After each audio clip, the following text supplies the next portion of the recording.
la primera semana que empezó las clases virtuales, hablamos sobre lo que era histología, ¿cierto? Bueno, la histología es la rama de la biología que se encarga de estudiar tejidos, ¿cierto? Se encarga de estudiar tejidos. Muy bien, pero la pregunta es, ¿cómo aparece la histología? ¿Cómo es que se convierte en una ciencia? Entonces, la histología aparece gracias a dos personajes, que también lo hemos visto cuando hablábamos de personajes importantes en lo que es anatomía. El primero fue el señor Marcelo Malpighi, el cual, si tú recuerdas, es conocido como ¿qué? ¿Padre de quién? Padre de la anatomía microscópica, ¿cierto? Y si tú recuerdas, la anatomía microscópica que estudia células y tejidos. Entonces, ¿qué pasó con este señor? Este señor lo que hizo es investigar, ¿cierto? El tejido de las papilas linguales, así como también estudió la piel. Y si tú recuerdas, la piel no es más que tejido epitelial. Y es más, en honor a este señor, una capa de la piel, que es conocido como estrato espinoso, también se le conoce como la capa de Malpighi. En esa capa tú encuentras los melanocitos, que son células que producen melanina, que como sabes tú, se encargan de darle la coloración a la piel, ¿cierto? ¿Qué más? Otro personaje fue el señor Andrés Besalio, que es considerado como el padre de la histología. Y eso creo que ya lo conoces. Este señor fue un investigador de primera, ¿cierto? Se hizo sus primeras investigaciones solito, sin necesidad de la ayuda de nadie. Y gracias a esas investigaciones logró corregir, ¿cierto? Corregir a no, nada más y nada menos que el señor Galeno, en el cual demostró que había cometido más de 200 errores. Y casi la gran mayoría de sus investigaciones lo hizo en tejidos, y de acuerdo a esas investigaciones logró escribir su libro, que como ya lo sabes, se conoce como De Corporis Humani Fabri Libri Sectum, ¿cierto? Que traducido en castellano o en español sería De la estructura corporal humana en 7 libros. Entonces, gracias a estos dos personajes, la histología se convierte en ciencia, ¿ya? Muy bien. Entonces, eso sería una introducción, ¿cierto? Ahora sí vamos a hablar lo que es un tejido. Ahora, el tejido, como tú recuerdas también, no es más que un conjunto de células, ¿cierto? Pero estas células que forman el tejido tienen que tener características. ¿Cuáles son estas características? Que tienen que tener un mismo origen, tienen que provenir de una misma célula, ¿cierto? Y que deben presentar el mismo funcionamiento o colaborar para un mismo o para una misma función, ¿ya? Eso no te olvides por si acaso. Ahora, en tu cuerpo tú encuentras diversos tejidos, ¿cierto? Pero ¿qué pasa? Que es de esos diversos tejidos que tú encuentras en tu cuerpo, solamente 4 son conocidos como tejidos básicos. Y eso creo que tú lo sabes, y es más, está escrito aquí. ¿Cuáles son esos 4 tejidos básicos? Tejido epitelial, tejido muscular, tejido nervioso y tejido conectivo. Esos 4 son los tejidos básicos.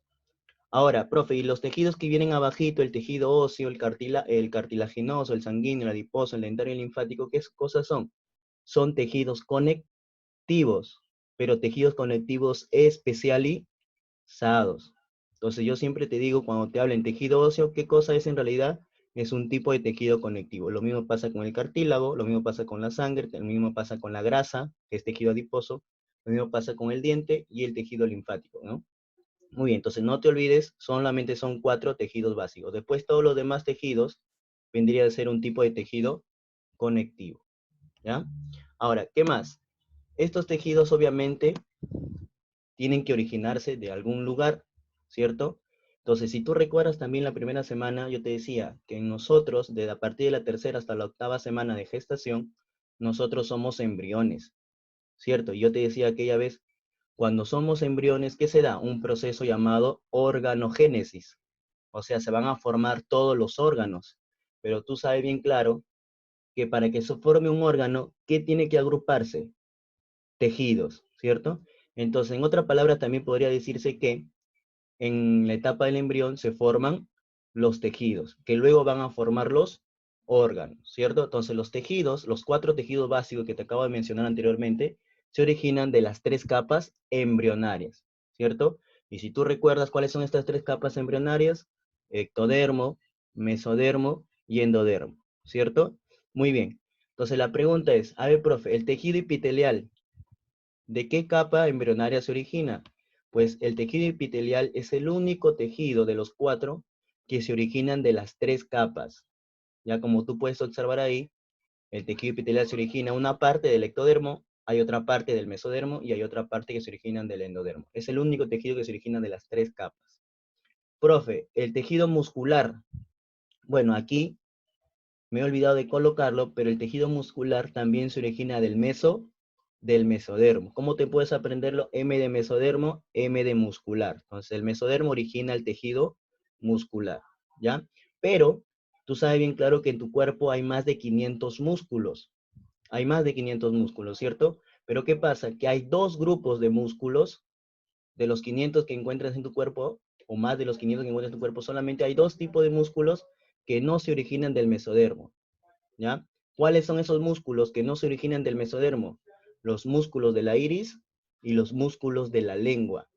Los músculos de la iris, ¿cuáles son, profe? Los radiales y los circulares. Y en el caso de los músculos de la lengua son 17 músculos.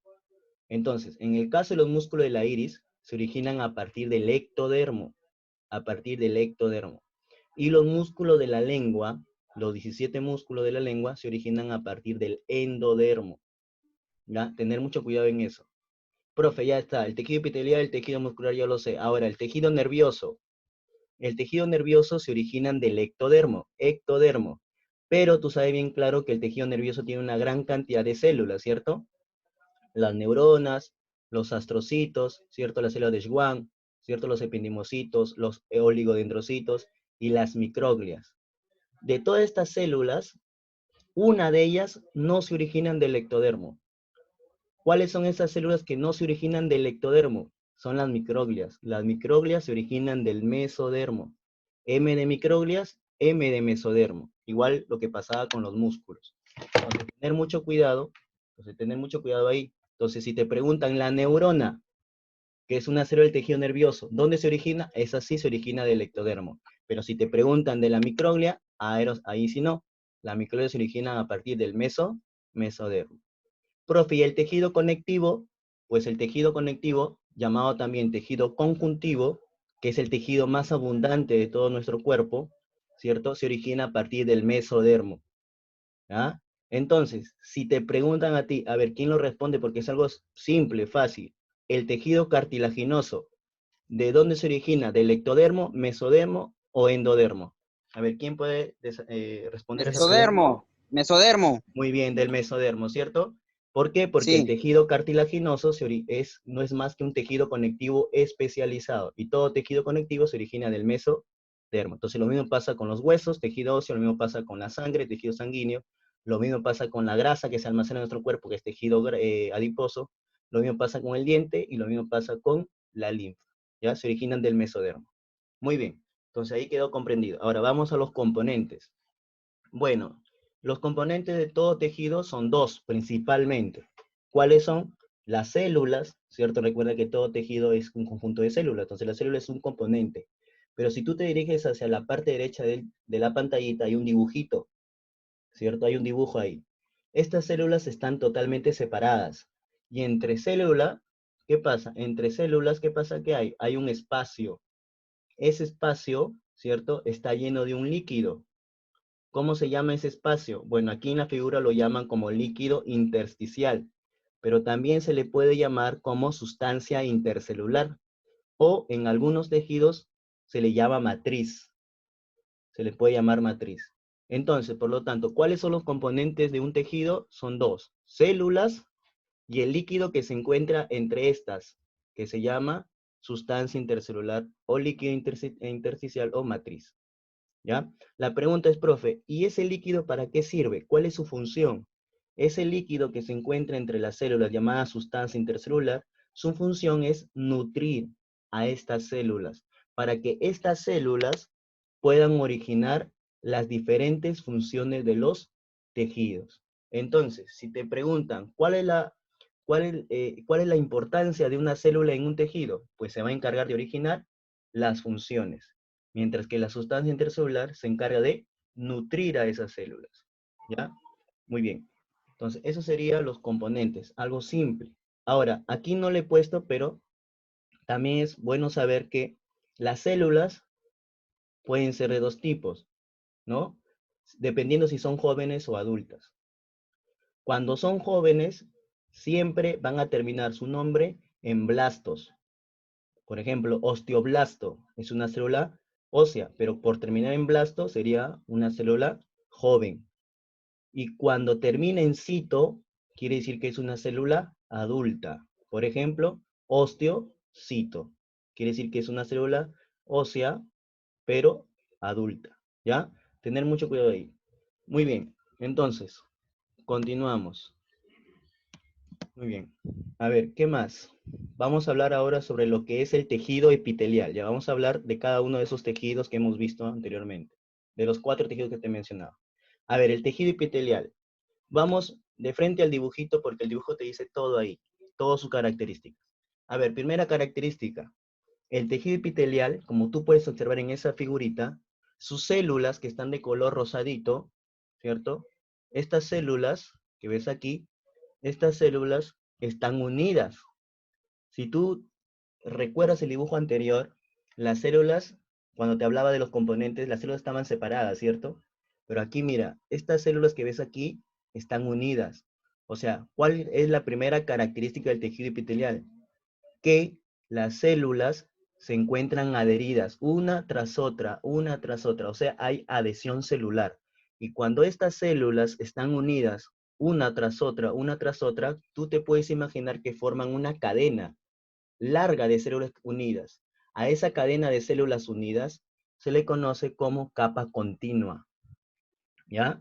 Entonces, primera característica, presenta adhesión celular. Segunda característica, a todo ese conjunto de células se le conoce como capa continua. Ahora, a esas células o a esa capa continua están sobre una membrana que ves aquí, mira. Esta que están exactamente debajo de estas células, ¿cierto? Hay una membranita de color medio así naranjada y hay otra amarillenta. A estas dos membranas en conjunto se le conoce como membrana basal. Aquí está en inglés, traducido en español, aquí está, mira, a toda esa membrana se le conoce como membrana basal. Entonces, tercera característica, el tejido epitelial presenta membrana basal. ¿Y qué cosa es la membrana basal? Es la estructura sobre la cual se encuentran las células. O las células están sobre la membrana celular o membrana basal. ¿Ya? Perdón, membrana basal. Muy bien. Entonces no te olvides, ahí van 3 características. Cuarta característica, que el tejido epitelial no tiene vasos sanguíneos. O sea, ¿qué cosa es? Es avascular, sin vasos sanguíneos. Entonces, tú te preguntarás, profe, si no hay vasos sanguíneos, y a mí siempre me han dicho que los vasos sanguíneos transportan sangre, y la sangre tiene nutrientes. Y si este tejido no tiene sangre, no tiene vasos sanguíneos, por lo tanto no hay nutrientes. Entonces, ¿cómo es que este tejido se alimenta? Tú dirás, profe, entonces ahí está la sustancia intercelular, ¿cierto? Que te acabo de mencionar anteriormente.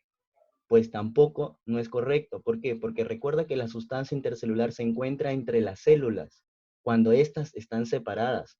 Pero aquí estas células están unidas, por lo tanto no hay espacio para ese líquido. Por lo tanto, este tejido epitelial no tiene ni vasos sanguíneos ni sustancia intercelular. Por lo tanto, ¿cómo se alimenta? Listo.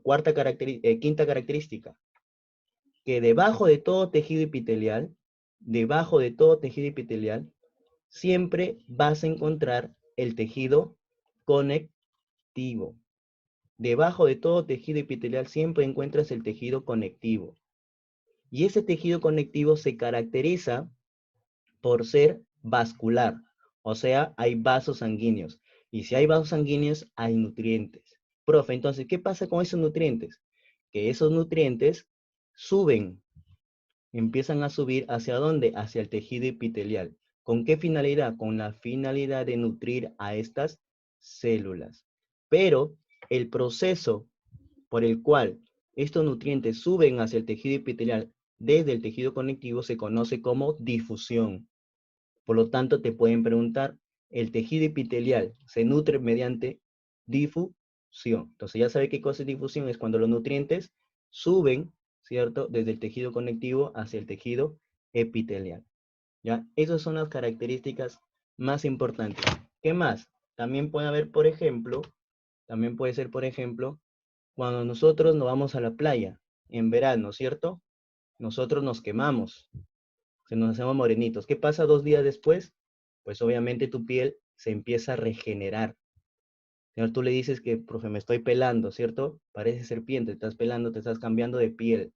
Entonces, ¿qué pasa? Que tu piel es tejido epitelial y el tejido epitelial tiene la característica de regenerarse, ¿ya? Muy rápidamente, ¿ya? ¿Y eso es debido a qué? Debido a que tu piel presenta melanina. Y si tú recuerdas, la melanina es el pigmento que le otorga el color a la piel. A mayor cantidad de melanina, tu piel va a ser más oscura, y a menor cantidad de melanina, tu piel va a ser clara, ¿cierto? Aunque hay problemas genéticos en algunas personas en el cual su piel no tiene melanina. A esas personas que no tienen melanina en su piel se conoce como albinos, ¿cierto? Entonces esas personas no pueden salir a la calle, porque si salen a la calle, ¿qué pasa con su piel? Puede presentar quemaduras que pueden originar cáncer a la piel. ¿Por qué, profe, pasa eso? Porque la melanina, aparte de dar coloración a la piel, también protege a la piel de los rayos solares, evitando que se pueda dar cáncer a la piel. Entonces, entre una persona blanquita y una persona morenita, ¿quién tiene mayor protección contra los rayos solares? Una persona morenita, ¿cierto? Por lo tanto, es normal que una persona blanquita se envejezca mucho más rápido que una persona morenita, ¿ya? Pero ¿qué más? Aparte de tu piel, aparte de presentar melanina, tiene otra sustancia. ¿Qué tiene? ¿Cómo se llama esa sustancia que, que tiene tu piel aparte de melanina? A ver, ¿quién lo responde? Facilito. A ver, ¿quién responde? ¿Nadie se acuerda? Profesor, ¿cuál fue su pregunta? ¿Cómo? ¿Cómo? ¿Cuál fue su pregunta? Es que no le escuché. A ver, la pregunta era, aparte de melanina, ¿qué más tiene tu piel? Hay otra sustancia que se encuentra en la piel aparte de melanina. ¿Cómo se llama esa sustancia? La Facilito. queratina, profesor. Muy bien, la queratina, ¿cierto? ¿Y para qué sirve la queratina? Pues muy fácil, la queratina es una sustancia que se encuentra en toda la superficie de la piel. Lo que pasa es que nuestra piel, como tú puedes saber, nosotros somos materia y toda materia se caracteriza por presentar poros. Entonces, la piel tiene poros y por esos poros nosotros estamos eliminando agua mediante transpiración. Sudoración no, sudoración es otra cosa, transpiración es otra cosa. La transpiración consiste en que nosotros perdemos agua, pero esas agüitas son microscópicas. Nosotros estamos sentaditos ahora, por ejemplo, pero aún así estamos perdiendo agua por transpiración por medio de nuestros poros. Entonces, para evitar la pérdida en exceso de agua por nuestros poros, la melanina lo que hace es de alguna manera tapar a esos poros, evitando que perdamos una gran cantidad de agua.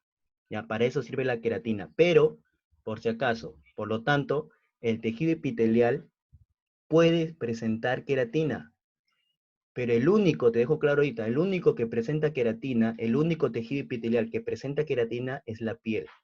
Otro tejido epitelial no lo presenta. La única que presenta queratina es la piel. ¿Ya? Por si acaso, lo único, no hay otra estructura de tejido epitelial que presente queratina. Muy bien, eso sería con respecto al tejido epitelial, sus características. ¿Ya? Entonces, conclusión, sus células están unidas, estas células unidas forman la capa continua y esta capa continua está sobre la membrana basal. Debajo de todo tejido epitelial se encuentra ¿quién? Tejido conectivo, la cual se encarga de nutrir por medio de sus nutrientes a la célula del tejido epitelial. Como estas células del tejido epitelial están unidas, no hay sustancia intercelular, ¿cierto? El tejido epitelial es avascular, ¿qué más? Y se puede regenerar de forma rápida, ¿ya? Y puede presentar creatina, ¿solamente en dónde? En la piel, nada más, ¿ya? Muy bien. A ver, continuamos. Vamos ahora a clasificación del tejido epitelial. A ver, el tejido epitelial se clasifica en dos. Tienes el epitelio de revestimiento y cubierta, y el otro se conoce como epitelio glandular. Bueno, con respecto al epitelio glandular es muy fácil, ¿cierto? Es aquel epitelio que forma ¿qué cosa? Las glándulas. Y si tú te recuerdas, hay 3 tipos de glándulas. ¿Cuáles son? Las exocrinas, que secretan sustancias hacia el exterior del cuerpo, por ejemplo, las sudoríparas secretan sudor hacia el exterior del cuerpo, y las endocrinas, que secretan sustancias hacia la sangre, ¿cierto? Hacia la sangre. Pero hay un tercero que aquí no lo mencionan, pero hay un tercer tipo de glándula que se conoce como glándula mixta. ¿Qué quiere decir? Que es una glándula que presenta una porción exocrina, o sea, secreta sustancias hacia el exterior, pero también secreta sustancias hacia el interior, o sea, hacia la sangre. Por lo tanto, realiza ambas funciones. Eso se le llama glándula mixta. En el caso del epitelio de revestimiento y cubierta, se llaman epitelio de revestimiento y cubierta. ¿Por qué? Porque se encargan de tapizar, de revestir, de cubrir superficies y cavidades de órganos. Por ejemplo, si tú recuerdas, yo te decía aquella vez, cuando hablamos de pulmones, cuando hablamos de cavidad torácica, yo te decía, oye, tus pulmones están envueltos por una membrana, ¿cierto? ¿Cómo se llamaba esa membrana? A ver, ¿quién se acuerda? ¿Cómo se llamaba esa membrana que envuelve a los pulmones? A ver, vamos. ¿Quién levanta la manito? ¿Ah? A ver, ¿quién se acuerda cómo se llama esa membrana que envuelve al pulmón? Pleura, profesor. ¿Pleura? ¿Cómo? Muy bien. Pleura. Pleura, correcto. Entonces la pleura, ¿qué está haciendo? Está tapizando una superficie que en este caso es el pulmón. Por lo tanto, la pleura es tejido epitelial de tipo de revestimiento y cubierta. Tu corazón lo mismo, ¿te acuerdas? El corazón también tenía su membrana que se llama pericardio, ¿cierto? Entonces el pericardio, como está tapizando la superficie del corazón, también sería un epitelio de revestimiento y cubierta. Profe, ¿y la piel? ¿También es un epitelio? También, ¿cierto? Porque está cubriendo ¿qué cosa? ¿O está revistiendo qué cosa? Toda la superficie del cuerpo. Por lo tanto, la piel también es epitelio de tipo de revestimiento y cubierta. Profe, y por ejemplo, yo he escuchado que en mi cavidad abdominal, por la parte interna, sus paredes por la parte interna están envueltos por una membrana. ¿Cómo se llama esa membrana? El peritoneo. ¿Peritoneo? Muy bien, el peritoneo. Entonces, el peritoneo también es un epitelio de revestimiento y cubierta, porque está cubriendo o está tapizando la cavidad abdominal. Ahora, vamos primero a los epitelios de revestimiento y cubierta. Muy bien, aquí está el epitelio de revestimiento y cubierta, y este epitelio también se clasifica, ¿ya? También se clasifica. Pero esa clasificación es de acuerdo al número de capas de células. Recuerda que la capa continua es cuando las células están unidas, ¿cierto? Muy bien, mira, cuando la capa continua es una sola, se conoce como simple. Por ejemplo, mira, esta de aquí, ¿cuántas capas de células tiene? ¿Una, dos, tres o solamente una? ¿Qué dices? ¿Cuántas capas tiene? Toda esta es una sola capa de células. Pero mira la de acá, mira la de aquí. Mira, acá hay una capa. Aquí, sobre esta hay otra capa. Y sobre esta hay otra capa. Entonces, mira, cuando hay una sola capa de células, a ese epitelio de revestimiento y cubierta se le llama simple, o también llamado monoestratificado. Mono significa uno y estrato, capa. O sea, es un epitelio que tiene una sola capa de células. Pero mira de acá, ¿cuántas capas tiene, profe? Tiene más de una, tiene dos, puede tener tres, puede tener cuatro, cinco, a más. Entonces, cuando tiene más de una capa de células, se le conoce como estratificado. También se le puede llamar poliestratificado. Poli significa varios y estratificado capas, o sea, varias capas. ¿Ya? Profe, ¿y el pseudoestratificado? Bueno, el pseudoestratificado, como tú puedes observar en la figura, es un tejido que también está formado por una sola capa de células. Pero ¿qué pasa? Que cuando tú lo observas al microscopio, si tu ojo no está muy bien entrenado, ese epitelio te va a engañar. Te va a hacer pensar que tiene varias capas, cuando en realidad no lo es. Cuando en realidad solamente tiene una sola capa de células. Por lo tanto, el pseudoestratificado, si bien es cierto, aquí lo han separado, pero el pseudoestratificado también es un epitelio simple. ¿Por qué? Porque tiene una sola capa. Se le llama pseudo, que si tú lo traduces sería falso, o sea, falsas capas. Entonces, ¿por qué le llaman así? Porque aparentemente ¿cierto? Parece tener varias capas, pero en realidad solamente tiene una, ¿ya? Entonces, el pseudo también es simple o monoestratificado.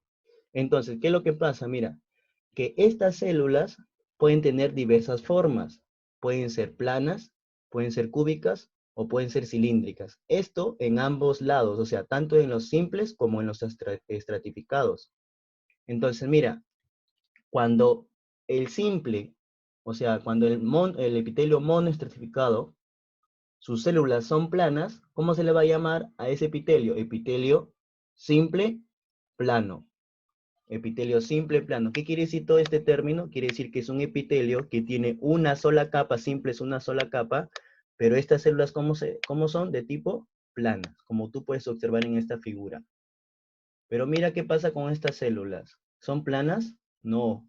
Ahora son cúbicas. Por lo tanto, ¿cómo se le llama? Se le llama epitelio simple cúbico, ¿cierto? Mira estas células. ¿Son cúbicas, son planas? No, profe, son alargadas. Por lo tanto, a estas células que son alargadas, ¿cómo se les dice? Cilíndricas. Por lo tanto, se le va a llamar epitelio simple cilíndrico, ¿ya? Pero, tener cuidado.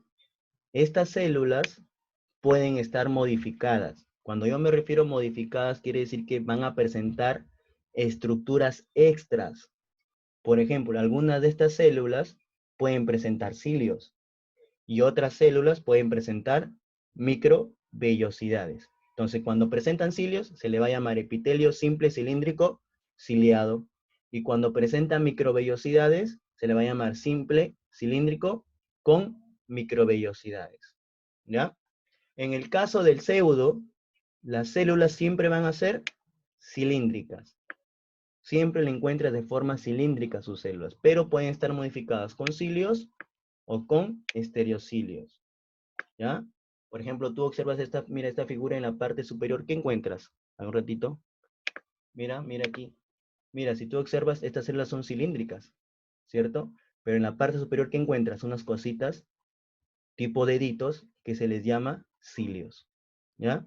Los estereocilios son casi parecidos a los cilios, pero estructuralmente son diferentes. No presentan proteínas. Los cilios sí presentan proteínas. ¿Ya? Microtúbulos. Muy bien, eso ya lo ven en biología.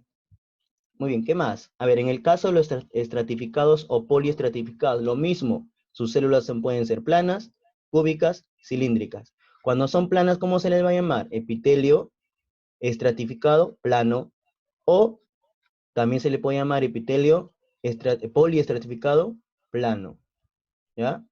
Pero este epitelio, mira, cuando presenta queratina, ¿cómo se le va a llamar? Queratinizado. Y cuando no tiene queratina, se le va a llamar no queratinizado. Ya te dije la respuesta aquí. ¿Cuál sería epitelio estratificado plano queratinizado? ¿Quién sería esa estructura? Que Piel. La piel. La piel. sería la piel, correcto, ¿cierto? Entonces no te olvides, aquí un tipo de plano queratinizado solamente es la piel, no hay otro, ¿ya? Muy bien, mira aquí, mira estas células. ¿Cuántas? Profesor, Dime. profesor, antes de que continúe, disculpen, no sé si es su internet o el mío, pero quiero que lo Sí, usted, pero se escucha bien corto. Se le traba, profesor, el internet. ¿Se Muy traba el entrecortado internet? se le escucha. ¿Entrecortado? Profesor. Sí. Sí, Sí, se escucha mal. sí, profesor. Pero, ¿cómo aquí sale, en mi celular sale bien, que se escucha bien? Estoy desde mi celular y en Pero mi... todos escuchamos así, pues, profesor. Sí, profesor. Entonces, De todos está nuestro mal internet. No es el de usted, profesor. el mío, entonces, ¿qué hago yo, pues? ¿Cierro y vuelvo a abrir o qué? No, continúa a ver Sí, si Ya, continúo entonces. estar Ya, más pasadamente. ya más pausado entonces. Entonces, mira, a ver, volvemos aquí. Estas células son cúbicas, ¿cierto? Pero ¿cuántas capas son? Tres. Entonces, como tiene muchas capas, se le dice estratificado. Y como sus células son cúbicas, se le llama estratificado cúbico. Miren las de acá. También tiene varias capas, pero sus células, ¿qué cosas son las superiores? Son cilíndricas, ¿ya? También hay un cuarto tipo de estratificado que se le llama de transición o polimorfo. ¿Por qué se le llama polimorfo? Poli es varios y morfo es forma. O sea, esta capa de células o estas células están constantemente cambiando de forma. Y este epitelio, profesor, ¿dónde lo encuentro? Lo encuentro en las vías urinarias. Por ejemplo, la vejiga es una vía urinaria, ¿cierto? La vejiga cuando está repleta, llena de orina, las células son planas. Pero cuando tú vacías la orina, o sea, vas y miccionas la orina, tu vejiga sí queda asignada y esas células ya no son planas, sino se convierten en redondas. Entonces, están constantemente cambiando de forma. Se llena la vejiga, se vuelven planas, se vacía, se vuelven redondas. Así constantemente están cambiando de forma. Entonces, esa es la característica principal del epitelio de transición o epitelio de polimorfo. ¿Ya? Entonces, esto sería un resumen. Este es un resumen. Ahora sí, tenemos que ver ejemplos de cada uno de esos epitelios. Y aquí viene lo bravo porque también es memoria pura. Tienes que aprender, ¿ya? A ver, vamos a que aparezcan las imágenes. A ver, mira, a ver, ¿dónde encuentro epitelio simple plano? ¿Cierto? Lo vas a encontrar en una estructura conocida como endotelio. El endotelio es un epitelio simple plano. Profe, ¿qué cosa es el endotelio? Como puedes ver ahí, leer, el endotelio es una membrana que cubre la parte interna de los vasos sanguíneos. Por ejemplo, aquí está la imagen de un vaso sanguíneo, mira. ¿Y cuál es su característica? Que el vaso sanguíneo obviamente está formado por varias membranas, pero la membrana más interna de todas ellas, que es la de aquí, ¿cierto? Toda esta membrana se llama endotelio y es la más interna. Y ese endotelio no es más que epitelio simple plano. Entonces, el endotelio sería aquel membrana que cubre la parte interna de los vasos sanguíneos y está formado por epitelio simple plano. El endocardio, creo que también ya lo sabes. El endocardio es una membrana que cubre la parte interna del corazón. Por ejemplo, aquí también tengo un dibujo del corazón. Aquí está el corazón. Pero ¿qué pasa? Mira, lo he hecho más grandecito este cuadrito y aquí está el corazón. ¿Qué es lo que pasa? Que el corazón está cubierto por tres, ¿cierto? Por tres membranas. La membrana más interna que tiene el corazón se llama endocardio y es esta pequeña tirita de color blanquito, no sé si lo logran observar ahí. Esa pequeña tirita de color blanquito, eso se llama endocardio y es la más interna de todas ellas. Luego viene otra membrana que se llama miocardio, que ahí está totalmente formado de músculo. Y luego por último tienes el pericardio. ¿Ah? Entonces, el endocardio no es más que epitelio simple, plano. Y si tú recuerdas cuando, no sé si lo vimos el año pasado, creo que vimos corazón, no creo, no recuerdo. Pero si tú recuerdas, pero sí logramos, creo que en tercero lo vimos el corazón en la parte interna. Si tú recuerdas ese corazón en la parte interna del corazón era muy brillosa, ¿cierto? Esa membrana brillosa que tenía la parte interna del corazón, eso se llama endocardio. Ya, eso sería el endocardio. Entonces el endocardio también está formado por epitelio simple plano. ¿Dónde más? También lo encuentras en los alveolos pulmonares, ¿cierto? Que son en realidad unas especies de bolitas, ¿cierto? De pelotitas que se llenan de aire cuando tú inspiras y eliminan el aire cuando tú expiras. Entonces, esos alveolos pulmonares también es epitelio simple plano y es donde ocurre el intercambio gaseoso, ¿cierto? El CO2 de la sangre va hacia los pulmones y el oxígeno que se encuentra en los alveolos va hacia la sangre. Entonces, eso se llama intercambio gaseoso y se da a nivel de los alveolos pulmonares gracias a que estos presenten epitelio simple plano. ¿Dónde más lo vas a encontrar? Los mesotelios. Profe, ¿qué son los mesotelios? Los mesotelios son la pleura, que ya te expliqué, el peritoneo, que también ya te expliqué, y el pericardio, que también ya te expliqué. Si tú no recuerdas la pleura, ¿qué cosa es? ¿Qué cosa hace? Recubre los pulmones. También es epitelio simple plano. Peritoneo, también te expliqué, recubre la cavidad abdominal. Y el pericardio es aquel que recubre el corazón, pero por su parte externa. Ten cuidado, el que recubre la parte interna del corazón es el endocardio, mientras que aquel que recubre la parte externa del corazón es el pericardio. ¿Ya? ¿Dónde más? Lo encuentras también en la cápsula de Bowman. ¿Ya? Profesor, ¿dónde es la cápsula de Bowman? La cápsula de Bowman la encuentras en el riñón, en una estructura conocida como nefrón. O sea, todo esto que ves aquí, todo este color amarillento desde aquí, toda esta parte que se contornea, luego baja, vuelve a subir y se contornea, todo eso se llama nefrón. Y este nefrón lo encuentras ¿dónde? En tus riñones, ¿ya? ¿Y cuál es la cápsula de Bowman, profe? La de aquí, mira, esta que tiene, parece una boca, no sé si lo logran observar, esto que parece una boquita, ya, eso se llama cápsula de Bowman. Y esa cápsula está formada por tejido epitelial, simple plano, ¿ya? Esto es. Y aquí va a permitir que por aquí se pasen las sustancias de desecho que se encuentran en la sangre. Mira, todo esto que está de color rojo son vasos sanguíneos, la cual transportan sangre contaminada, que debe purificarse.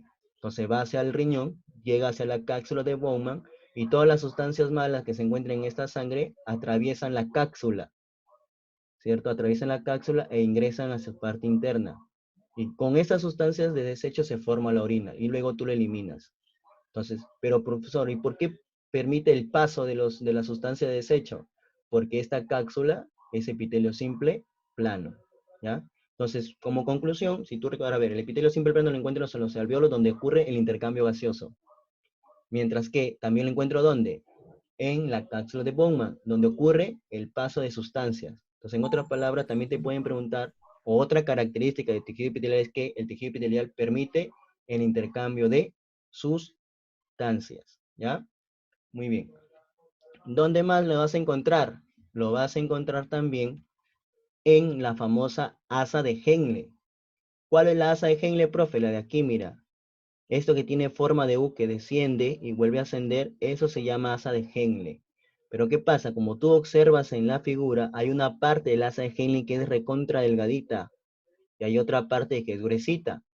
Profesor, ¿y por qué es delgadita la porción descendente? Esta porción que desciende es delgada. ¿Por qué? Porque sus células son planas. Por eso es delgada. Por lo tanto, como sus células son planas, ¿cierto? ¿Cómo se le dice? Epitelio simple, plano. ¿Ya? Epitelio simple, plano. Muy bien. ¿Dónde más lo vas a encontrar? También lo vas a encontrar, ¿cierto? Como por aquí ves, en la membrana interna del tímpano. ¿Ya? Saben todo el mundo qué cosa es el tímpano, creo, ¿no? Y también lo encuentras en la membrana externa de la córnea, que creo que todo el mundo sabe también qué cosa es la córnea, ¿cierto? La parte externa. Muy bien, entonces todos estos que ves aquí te lo debes aprender y todos ellos son tejido epitelial simple plano. ¿Ya? Muy bien. Vamos ahora al cúbico. A ver, vamos al cúbico. En el caso del cúbico, ¿ya? En el caso del cúbico, como tú puedes observar, hay dos tipos de epitelio simple cúbico. El no modificado y el modificado. Recuerda que el modificado se le llama así, ¿por qué? Porque sus células, aparte de ser cúbicas, presentan estructuras extras. En este caso, ¿cómo se llaman estas estructuras extras? Se llaman microvellosidades. Como tú puedes observar aquí, mira, sus células aquí en la parte inferior, sus células son cúbicas, pero presentan unas cositas en forma de hilos que se les llama microvellosidades. Pero mira la de acá, mira esta figurita. ¿Cómo son sus células? Son cúbicas, profe, pero presentan estructuras extras, presentan microvellosidades. No, profe, no tienen nada. Por lo tanto, como no tienen nada, simplemente son células cúbicas, ¿cómo se les dice? Epitelio simple cúbico no modificado.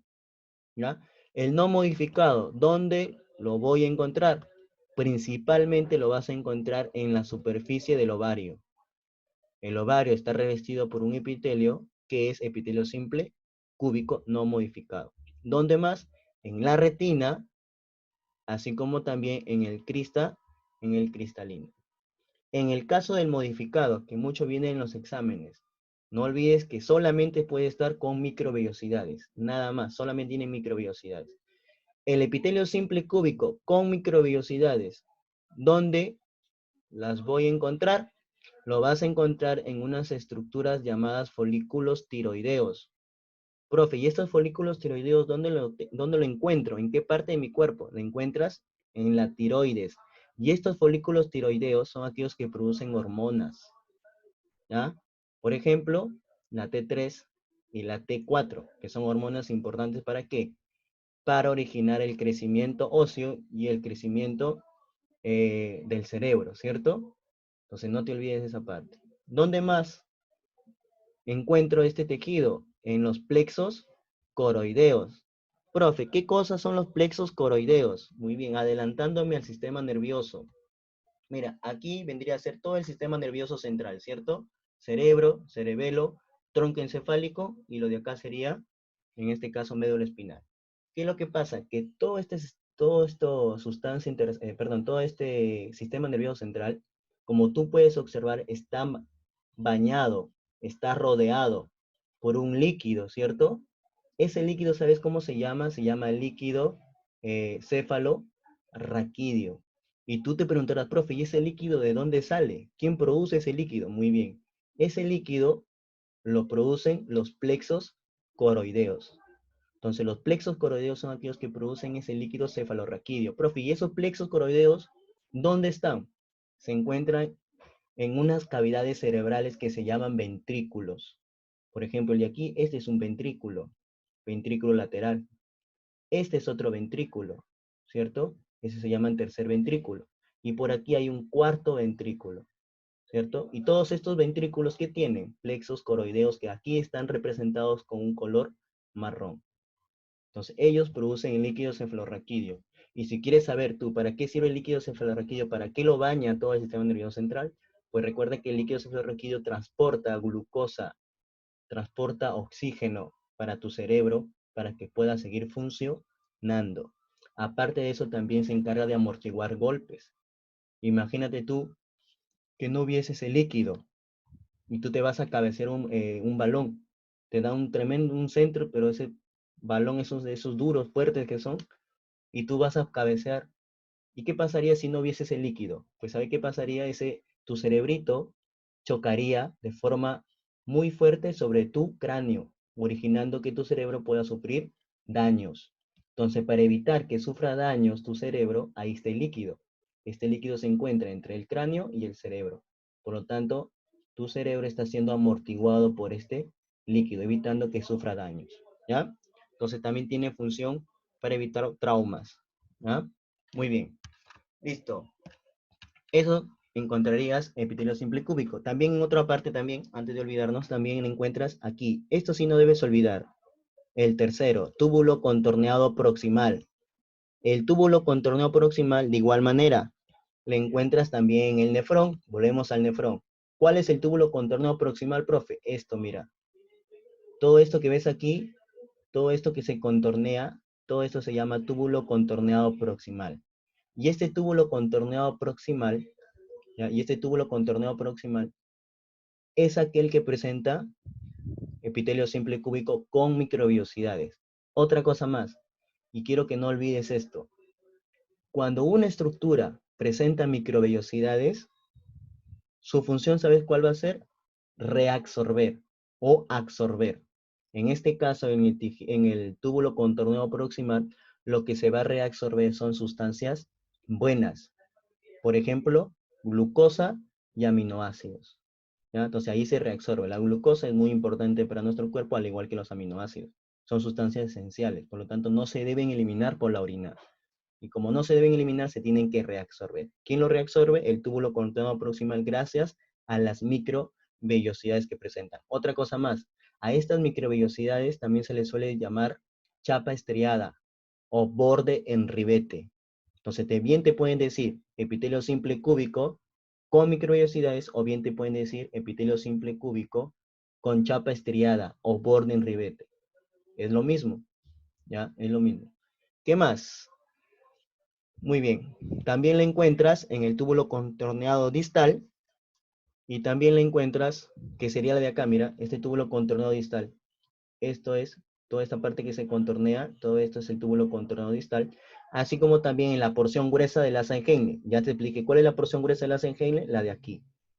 ¿Ya? Es tejido epitelial cúbico. ¿Ya? Muy bien. Listo. Entonces, continuamos. Muy bien. Ahora vamos al epitelio simple cilíndrico, que también se le suele llamar prismático o columnar.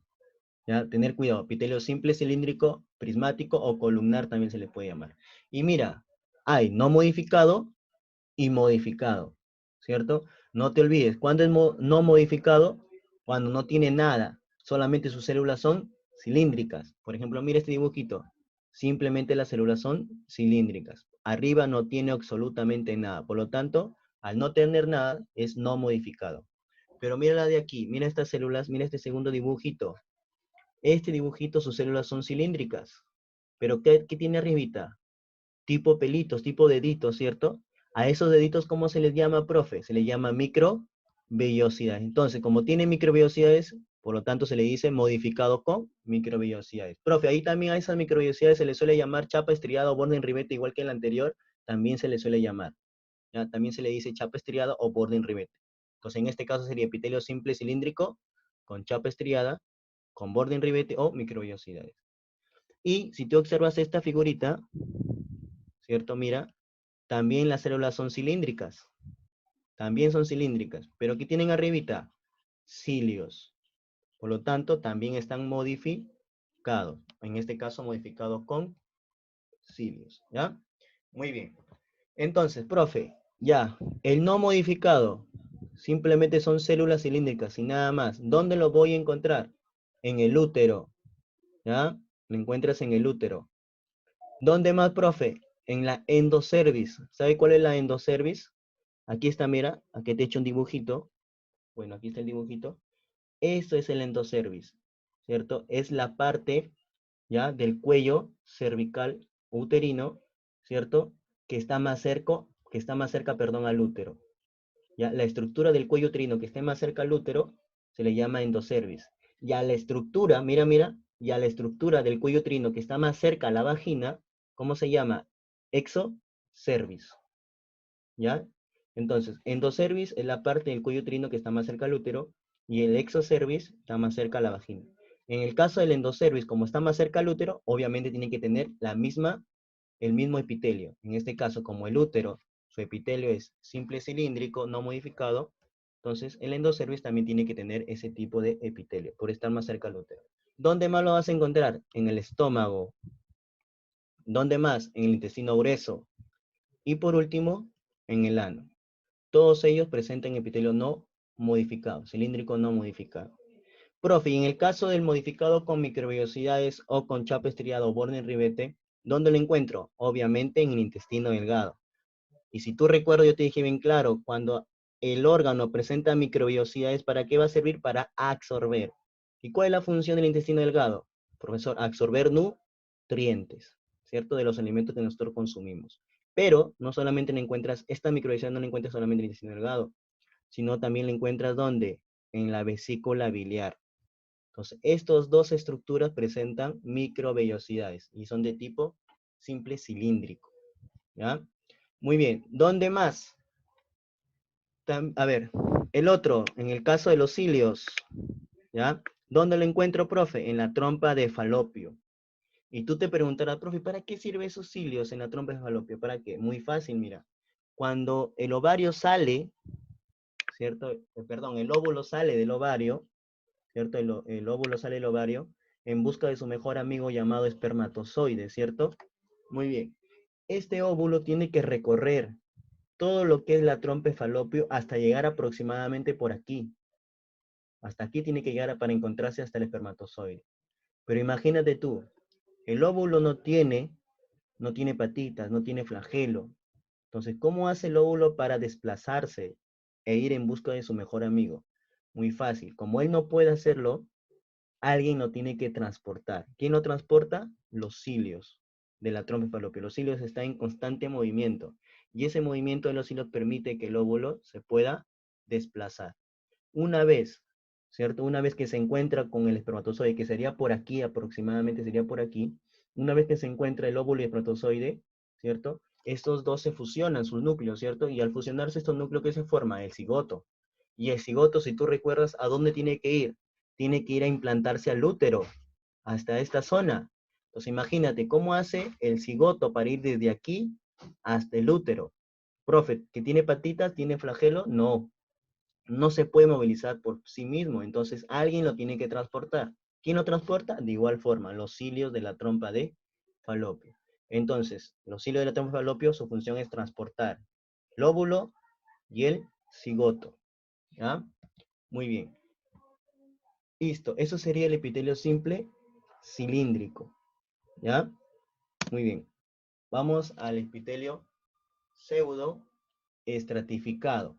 Recuerda que el epitelio pseudo estratificado solamente lo encuentro de forma cilíndrica. Sus células solamente son cilíndricas. No son planas ni cúbicas, solamente son cilíndricas. Y si tú recuerdas por qué se le llama pseudo estratificado, porque al microscopio aparenta tener varias capas. Pero en realidad, ¿cuántas capas tiene? Solamente una. Profesor, ¿y por qué aparenta tener varias capas? Muy bien, lo que pasa es que, mira, aquí está, para que no te olvides. ¿Por qué? Porque sus células se encuentran de diferentes tamaños. Hay una célula que está más arribita y otra que está más bajito. Por lo tanto, aparentemente en el microscopio, aparenta tener varias capas, ¿cierto? Y sus núcleos, como tú puedes observar en la figura aquí, y sus núcleos también están en diferentes niveles. Mira, acá hay un núcleo que está más arribita y hay otros núcleos que están más abajito. Por lo tanto, aparentan, si un ojo no está bien entrenado, entonces aparentemente dice, oye, no, ese tiene varias capas. Y pues en realidad no lo es. Tiene que observar bien, ¿ya? Entonces sería epitelio pseudo estratificado cilíndrico. Aparenta tener varias capas. Muy bien, este epitelio puede, de igual forma como el anterior, puede estar no modificado y modificado. El modificado puede presentar cilios y o puede presentar estereocilios, ¿ya? En el caso del no modificado, sus células simplemente son cilíndricas y nada más. ¿Dónde lo encuentras? En el varoncito, donde en su sistema reproductor interno, que sería la próstata y la vesícula seminal. Y en el caso, profe, de cilios, ¿dónde lo voy a encontrar? Muy fácil, en la vía respiratoria. Recuerda que la vía respiratoria, ¿qué cosa es? La vía respiratoria vendría a ser los conductos que conducen el aire, ¿cierto? Hacia el pulmón o viceversa, ¿cierto? O sea, hacia el pulmón o desde el pulmón hacia el exterior, ¿ya? Y todos esos túbulos están llenos de cilios. Ahora, profe, ¿y para qué sirven esos cilios? Que se encuentran en toda mi vía respiratoria, que se encuentran en las fosas nasales, que se encuentran en una parte de la faringe, que se encuentran en la laringe, en la tráquea, en los bronquios, en los bronquiolos. ¿Para qué sirven esos cilios? Muy bien, esos cilios están revestidos de moco, ¿ya? ¿Y qué pasa? Que cuando ingresa el aire, obviamente ese aire del exterior está contaminado, está lleno de partículas de polvo, entonces ese aire tiene que limpiarse. Entonces, ¿qué pasa? Ahí donde funcionan los cilios. Como estos cilios están impregnados de moco, el aire ingresa y al entrar en contacto con esos cilios, las partículas de polvo se quedan impregnadas ahí. Y de esa manera el aire se está purificando hasta llegar a los pulmones. Pero ¿qué pasa? Que obviamente estos cilios y este moco que se encuentra en los cilios, ¿cierto? Llega el momento en que está ya sucio, ¿cierto? Ya está totalmente sucio. Tienes que reemplazarse. Tiene que ser reemplazado por un moco nuevo, ¿cierto? Entonces, cuando este moco está totalmente sucio, ¿qué hacen los cilios? Empiezan a originar un movimiento. Y ese movimiento origina que todo ese moco que está sucio se empieza a subir poco a poco. Sube poco a poco. De los bronquios va a dónde, profe? A la tráquea. De la tráquea a dónde va, profe? A la laringe. Y de la laringe a dónde va, profe? A la garganta, que en este caso sería la faringe. Y una vez que llega a la faringe, ¿qué pasa contigo? Sientes algo aquí en tu garganta y haces esto, ¿no? Pasas la saliva. ¿Y qué estás haciendo ahí? Estás tragando el moco de tu vía respiratoria. Y ese moco, al ser tragado, ¿a dónde va? Va hacia el estómago. Y el estómago, ahí se encuentra el jugo gástrico, que es bactericida. Entonces, ese moco que está lleno de bacterias o de cualquier otro patógeno, van a ser destruidas gracias al jugo gástrico. ¿Ya? Entonces, esa manera. Entonces, nosotros consumimos moco a diario, ¿ya? De forma directa o indirecta. En fin. Muy bien, continuamos. En el caso de los estereocilios, ¿dónde lo encuentro? Lo encuentras también en el epidídimo y en el conducto deferente, que también sería en el caso del varoncito. ¿Ya? Muy bien. Listo. Hasta ahí sería el epitelio simple o mono, ¿cierto? Vamos ahora al epitelio que tiene varias capas, que se llaman estratificado o poliestratificado. En este caso vamos empezando con las células planas, o sea, epitelio estratificado plano. Muy bien. Yo te decía que este epitelio plano puede estar no queratinizado y puede estar queratinizado. Se le llama queratinizado, ¿por qué? Porque presenta queratina. Y el único o la única estructura que presenta queratina, que es tejido epitelial, ¿quién es? La piel. O también se le suele llamar epidermis. ¿Ya? Muy bien. En el caso del no queratinizado, ¿dónde lo encuentras? En la boca. ¿Ya? Lo encuentras en la boca. ¿Dónde más? ¿Qué más se encuentra en la boca, profe? La lengua. También está revestido por epitelio no queratinizado, plano no queratinizado. ¿Dónde más? En el esófago. ¿Dónde más? En la vagina, así como también en el ectocervix. Si tú recuerdas el ectocervix, ¿qué cosa era el ectocervix? El ectocervix vendría a ser la parte del cuello uterino que está más cerca ¿a quién? A la vagina, pues. Entonces, como el ectocervix está más cerca a la vagina y la vagina presenta epitelio poli no queratinizado, esta también tiene que presentar el mismo epitelio. ¿Ya? Muy bien. Mira, aquí está. Este es un epitelio no queratinizado, no tiene nada arriba, pero este epitelio arriba tiene queratina. Entonces este sería epitelio queratinizado y el único sería la piel. Muy bien.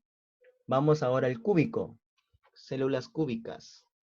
¿Dónde voy a encontrar estas células? En el esófago fetal. Tener mucho cuidado. Me estoy refiriendo al esófago fetal. O sea, cuando nosotros estamos en el vientre de nuestra madre. Porque cuando nosotros nacemos, el esófago ya no presenta estratificado cúbico, sino que mira, y acá está, mira. ¿Qué presenta cuando ya estamos o ya hemos nacido? ¿En qué se convierte ese tejido? En el tejido estratificado plano. Ten mucho cuidado, ¿ah? Cuando ya hemos nacido, el esófago es estratificado plano. Y cuando aún no nacemos, es estratificado cúbico. ¿Ya? Entonces, tener mucho cuidado. ¿Dónde más lo voy a encontrar? Lo vas a encontrar en el conducto excretor de las glándulas sudoríparas. Después te digo cuál es el conducto, ya más adelante está ahí el conducto. Y también lo encuentras en el conducto excretor de las glándulas salivales, especialmente de las glándulas parótidas. Creo que sí sabes dónde está la glándula parótida, ¿no? Exactamente por debajo de tu pabellón auricular. Por aquí, por tu cachetito, por ahí, ahí se encuentran las glándulas parótidas. Y estas glándulas secretan saliva. Ya secretan saliva. Muy bien. Vamos a lo siguiente. Aquí rapidito nomás. Epitelio estratificado cilíndrico. ¿Dónde lo encuentro? En la conjuntiva ocular, que es una membranita que se encuentra por nuestro ojito. Bueno, no sé si ustedes han visto, por ejemplo, un reptil o un cocodrilo. No sé si ustedes se dan cuenta que el reptil o el cocodrilo está abierto su ojo, pero tiene una membrana que lo tapa el ojito. Su ojo está abierto, pero hay una membrana que lo tapa al ojo. Ya eso se llama conjuntiva ocular. Nosotros también lo tenemos, pero esa membrana está recontra chiquitita. ¿Ya? Recontra chiquitita. Por lo tanto, en este caso, eso se llama conjuntiva ocular y epitelio estricado cilíndrico. ¿No? Bueno, biología, si volvemos a la biología, dice que los reptiles originaron posiblemente a los seres humanos, ¿cierto? Y esa membrana conjuntiva ocular le permite a los reptiles, en el caso del cocodrilo, ¿qué cosa? ¿Cierto? Navegar por aguas sin que su ojo sufra daño, ¿no? Los ojos están abiertos y esa membrana lo está tapando para evitar que sufra daño su globo ocular, ¿ya? Muy bien. En el caso del varoncito también le encuentras este epitelio. ¿Dónde lo encuentran? En la uretra esponjosa y membranosa. Por si acaso, solamente en la uretra masculina. Recuerda que la mujer también tiene su uretra. Pero si nosotros comparamos entre la uretra del varón y la mujer, recuerda que la mujer su uretra es de 4 centímetros. Y en el caso del varón es de 20 centímetros. Entonces, como la del varón es mucho más larguita, su uretra se divide en 3 partes. Se divide en uretra prostática, que es la de aquí, mira. Todo esto del varón, que estoy aquí, ahora vamos a cambiar el color. A ver, mira, todo este color, perdón, todo este espacio que estoy pintando de color rojo, todo es la uretra del varón. Todo esto es la uretra del varón. Toda esa uretra mide 20 centímetros. ¿Ya? Pero ¿qué pasa? Que hay una parte de la uretra que atraviesa una glándula que se llama próstata. Esta es la próstata. Y como esa parte de la uretra atraviesa la próstata, se llama uretra prostática. Pero esa uretra no tiene epitelio estratificado cilíndrico. Los únicos que tienen epitelio cilíndrico, estratificado cilíndrico, son las dos restantes. ¿Cuáles son? La membranosa, que sería la de acá, este pequeño espacito que ves aquí, Todo ese pequeño espacito se llama uretra membranosa. Y todo lo demás que sobra, toda esta parte que está sobrando, que se encuentra en toda la longitud del pene, se llama uretra esponjosa. Entonces, la uretra membranosa y la uretra esponjosa presentan epitelio estratificado cilíndrico. Tener mucho cuidado, ¿ah? La prostática no. Profe, la prostática, entonces, ¿qué es lo que tiene la prostática? Va a presentar epitelio de transición o polimorfo. Profe, ¿y la uretra de la mujer también? También. La uretra de la mujer también tiene epitelio de transición o polimorfo. Y aquí te lo he hecho ver, mira. Tener mucho cuidado, ahí está, mira. ¿Dónde lo encuentra ese polimorfo? En la uretra prostática. ¿Pero qué parte, profe? Perdón, en la uretra masculina. ¿Pero en qué parte? En la prostática. ¿Ya? Mientras que la esponjosa y la membranosa es epitelio estratificado cilíndrico. ¿Ya? Muy bien, también la encuentras en la uretra femenina. Y también la encuentras en la vejiga. También la encuentras en uréteres y en la pelvis renal. Profe, ¿qué son todos estos? Son conductos que llevan la orina hacia el exterior. Por lo tanto, como son conductos que llevan la orina hacia el exterior, ¿cómo se les llama en conjunto? Vías urinarias. Entonces, el epitelio de transición polimorfo lo encuentras en las vías urinarias. Y no te olvides, se llaman así ¿por qué? Porque están cambiando sus células de forma constantemente. Por ejemplo, la vejiga aroma simple, cuando está lleno, te decía, sus células son planas. Y cuando está vacía, sus células son redondas. ¿Ya? Muy bien. Vamos ahorita aquí. ¿Qué hora es? A ver, vamos al epitelio glandular. Como te decía, el epitelio glandular, ¿qué cosa es? Es aquel que forma las glándulas, ¿cierto? ¿Y cuántas glándulas había? Habían 3 tipos de glándulas, exocrinas, endocrinas y mixtas, ¿cierto?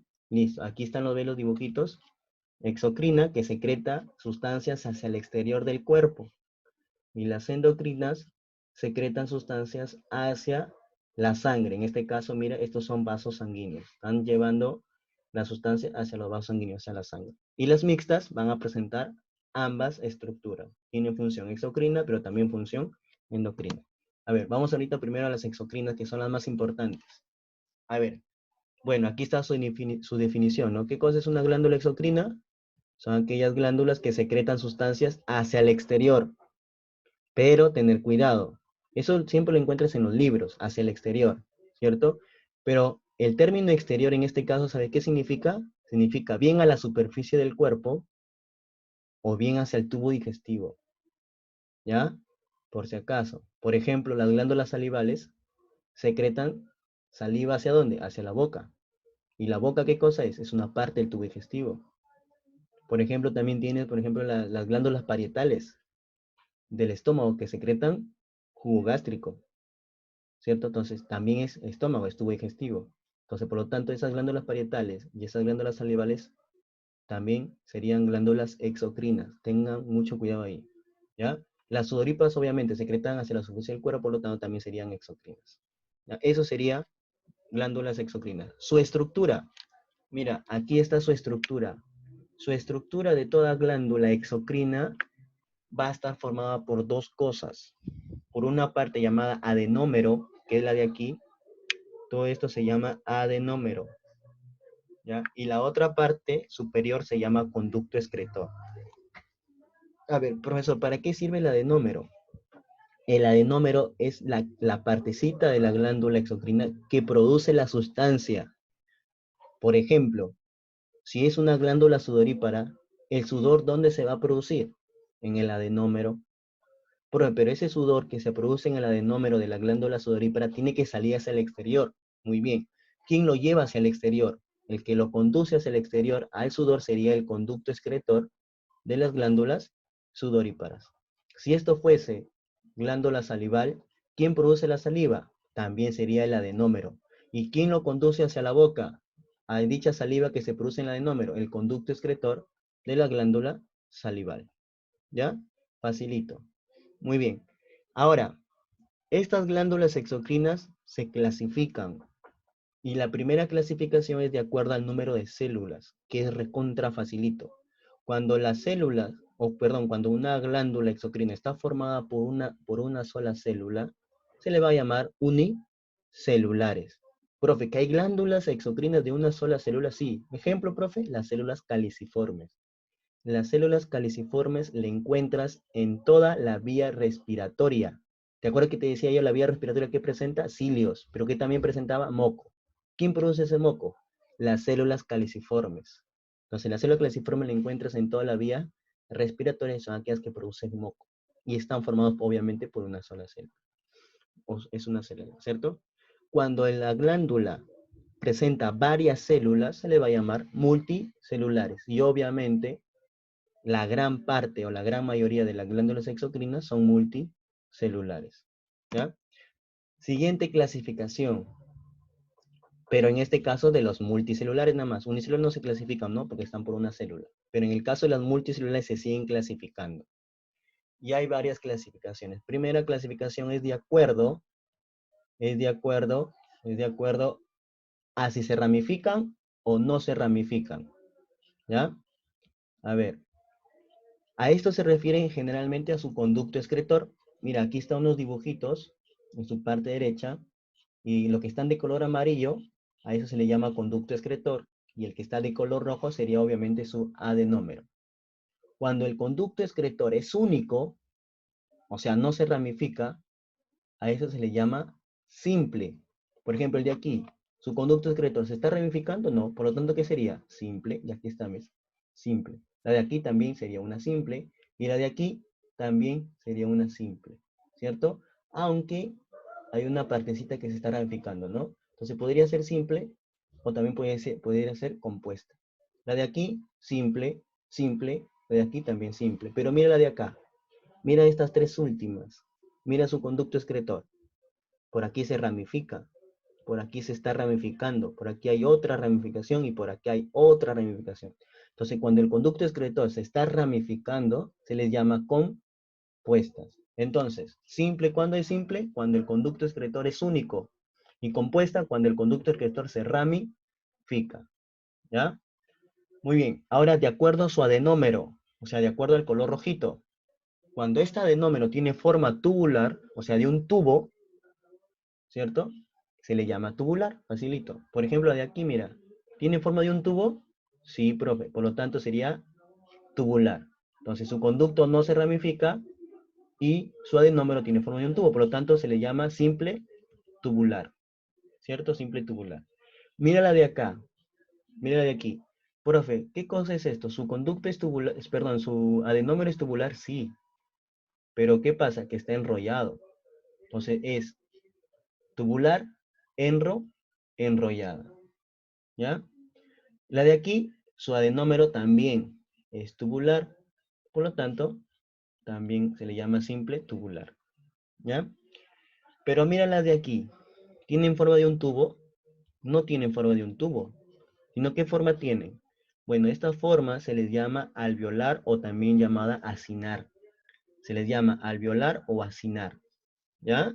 Alveolar, acinar. Tiene forma de, así como si fuese un globo, ¿cierto? Que en la parte inferior se hincha. ¿No? Eso se le llama tubular, perdón, se le llama alveolar o acinar. Entonces este sería acinar, este también sería acinar, la de acá también acinar, acinar, acinar, acinar. Pero ¿qué pasa? Que hay algunas glándulas que su adenómero o sus adenómeros, hay una parte que tienen forma tubular y hay otra parte que tienen forma acinar. Por ejemplo, mira la de acá, la última, este último dibujito, mira. Su adenómero que ves aquí, este tiene forma tubular, pero mira esta, tiene forma acinar.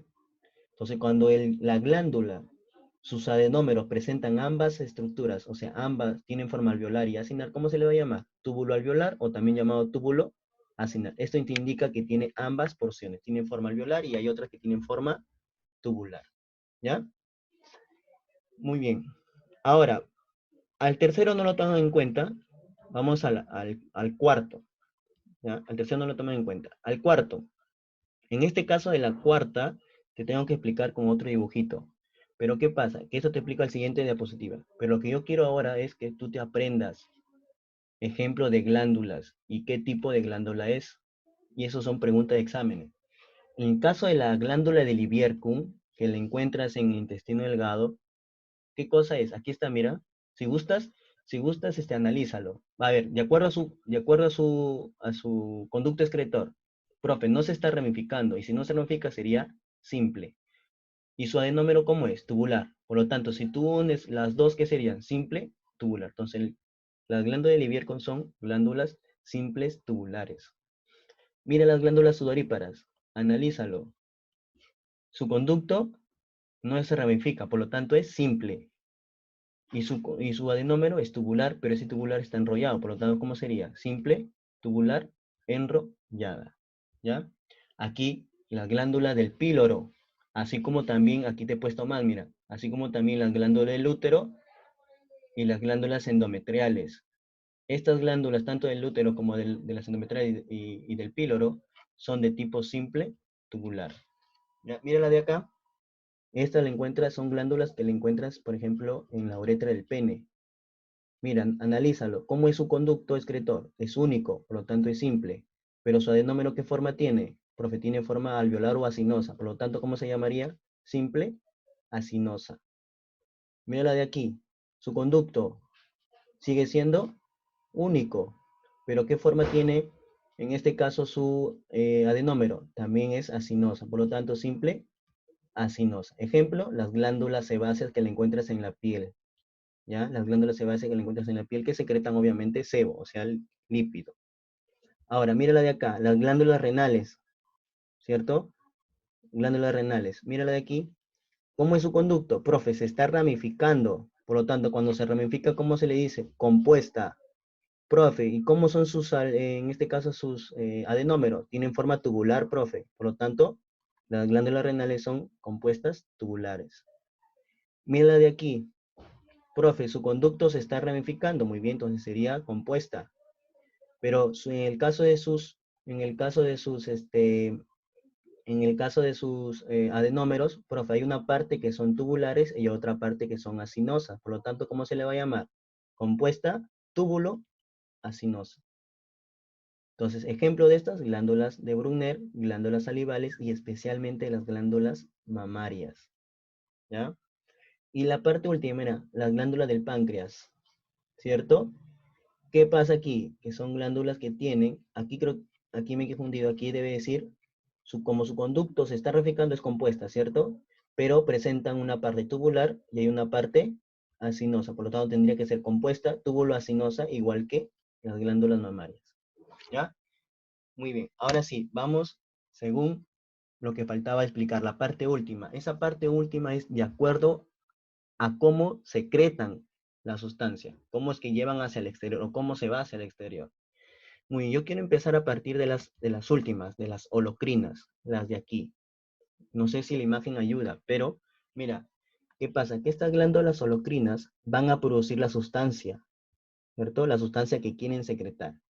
Pero como tú puedes observar aquí, que aparte de esta sustancia, van a secretar otra cosa. ¿Qué van a secretar? Estas cositas que están aquí, que son células muertas. Entonces, las glándulas holocrinas son glándulas que secretan la sustancia, pero también secretan, ¿qué cosa? Células muertas. Esa es una glándula holocrina. Entonces, la glándula holocrina secreta sustancia y células muertas. Ejemplo, las glándulas sebáceas. Ahora, si tú te vas a las apocrinas secretan la sustancia, pero también están secretando. Mira qué pasa con estas células. Están perdiendo citoplasma. No se están muriendo, ¿ah? Sino que están eliminando citoplasma. Y ese citoplasma sale junto con la sustancia. Entonces, cuando una glándula secreta la sustancia y aparte está secretando citoplasma celular, a eso se le llama apocrina. Ejemplo, glándulas mamarias. Las glándulas mamarias quiere decir que secretan leche, pero aparte de eso, ¿qué más secretan? Citoplasma celular. ¿Y ese citoplasma celular qué contiene? Las inmunoglobulinas A, que son proteínas que ayudan al niño, ¿cierto? Que está lactando, protegerse contra cualquier patógeno. Recuerda que el recién nacido, su sistema inmunológico aún no está muy bien desarrollado. Por lo tanto, necesita la ayuda de la mamá, ¿cierto? ¿Y qué le da la mamá? Citoplasma celular junto con la leche. Pero ese citoplasma va a presentar inmunoglobulinas A, que ayudan al niño a protegerse. Mientras que las merocrinas, ¿qué hacen, profe? Solamente, mira, como tú puedes observar, solamente secretan la sustancia. Nada más. Ejemplo, la gran mayoría. Glándulas salivales, glándulas sudoríparas, glándulas de Livier con glándulas endometriales, glándulas uretrales, todo eso. ¿Ya? Entonces, como conclusión, merocrinas solamente secretan la sustancia. Apocrinas secretan sustancia, pero aparte citoplasma.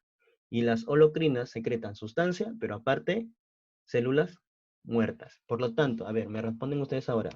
Si te dicen en una pregunta de examen, en cuál de las tres glándulas que ves aquí ahora, cuál de las tres existe destrucción celular?